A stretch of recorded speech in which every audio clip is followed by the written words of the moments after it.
Shabbat Shalom, everyone. Shabbat Shalom, Rabba Rachel. Shabbat Shalom. Welcome back Cantor. to my backyard for our socially distanced Shabbat chat. Thank you. It's great to be here. This parasha is, how shall we say, an oldie but a goodie. There's some very rich psukim, very rich verses in Parashat Eikev. And my absolute favorite is that this parasha tells us about Birkat HaMazon. Tells us, gives us the command of ve'achalta v'savata u'beirachta. When you eat and you are satiated, you shall bless God. Kakatuv, as it is written. Kakatuv, and we're about to sort of have the Birkat HaMazon in our heads. But before we get there, I wanted to give people the context for that pasuk, for that commandment to thank God after we eat. The context comes in a speech by Moses about lechem, about bread, about the very first bread that we ate as a nation, which was lechem min hashamayim, bread from heaven, which was the manna.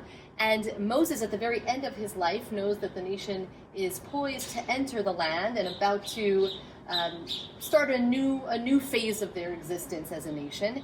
And he's reminding them about their journey, and he's reminding them that throughout the last 40 years, God has given them the manna. And there's a reason God has given them the manna, of course, because they needed something to eat, but also to teach a very important lesson. To teach the nation, Kilo al halechem levado yichyeh ha'adam, that man does not live by bread alone. Essentially, it was a time of training them to understand that it is God who provides sustenance. And so after these 40 years of knowing that sustenance comes from God, that lechem every day was coming only by the grace of God, and that they would gratitude, that they would owe gratitude to God every time they ate. Now Moses says, you're ready to go into the land. You're ready to plant and to harvest and to make actual lechem. And he warns them, essentially, don't lose that sensitivity. That when you are satiated, ve'achalta v'savata, when you're in a state of plenty, not a state of scarcity, which was essentially the time in the wilderness, when you're in Eretz Tova, the good land, Eretz Chita, Seorah, Geffen, these beautiful images of the species of the land of Israel, don't forget that it is still God who provides sustenance. Our grandmothers don't let us forget that either. There are children starving in, ... Exactly.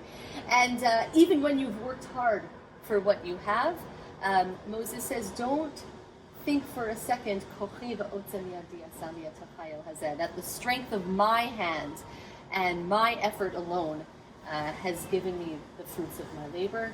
We also know that ultimately everything we do, all of our creativity, all that we produce, all of the lechem in our life comes from the one true source. So when we sit and eat and we feel good, it's harder sometimes to remember the times of scarcity, but those are the times when we build our sensitivities so that when we feel visavata, we feel that instinct to bless God. So that's where Birkat HaMazon comes from. It is. Right here in this parasha. It is, and of course we sing that direct quote in Birkat HaMazon, Kakatu ve'achalta v'savata u'beirachta, etc.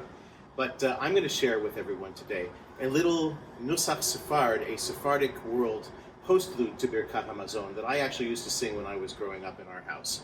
And it's a beautiful text, and it parallels a lot of the ideas, ve'achalta v'savata u'beirachta, and it's actually a collection of different psukim from different places throughout the Tanakh, and it's a very accessible melody, and it goes like this. מה שאכלנו יהיה לשובע, ומה ששתינו יהיה לרפואה, ומה שהותרנו יהיה לברכה, כדכתיב, וייתן לפניהם, ויאכלו ויותירו כדבר השם, ברוכים אתם להשם, עושה שמיים וארץ, ברוך הגבר אשר יפתח בשם, והיה השם מבטחו, השם עוז לעמו ייתן, השם יברך את עמו בשלום. And I like the way a couple of those verses at the end are lifted directly from the closing section of Birkat HaMazon. Exactly. And Baruch there are various actually different collations of these verses, but the idea is the same, and it corresponds to the ending of Birkat HaMazon. It's a nice way to end it up. Nice. What else have you got for us, Cantor? Well, it's very interesting if we look to the inspiration from the Torah portion that we got for Birkat HaMazon, and also we look to the inspiration that we get from the Haftarah. This is one of the Haftarot of comfort that follows Tisha B'Av. And the ending of this week's Haftarah contains the words Todah v'Kohl Zimra, with thanks and with a voice of song. And it is actually the closing words of the session of Kinot, of the sad laments that we say on Tisha B'Av.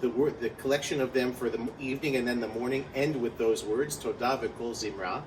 And it actually was a phrase that was used by the great Berlin Jewish composer Louis Lewandowski at the Oranienburger Strasse Synagogue in Berlin. When he published his first collection of Jewish liturgical works, he called it Todah v'Zimra, with thanks and with song. Perfect. And so I figured it's a wonderful opportunity to sing something Shabbat related from the pages of Louis Lewandowski. This, of course, is a tune that is very, very well known. It is something that was originally written for 4-part chorus, and we sing it that way when there is Shabbat that coincides with one of our festival evening or maybe Erev Rosh Hashanah like we have this year observances. But it is the beautiful text from the Shabbat Psalm, Tzadik Katamar Yifrach. And I'm sure you all know this, so feel free to join along wherever you might be.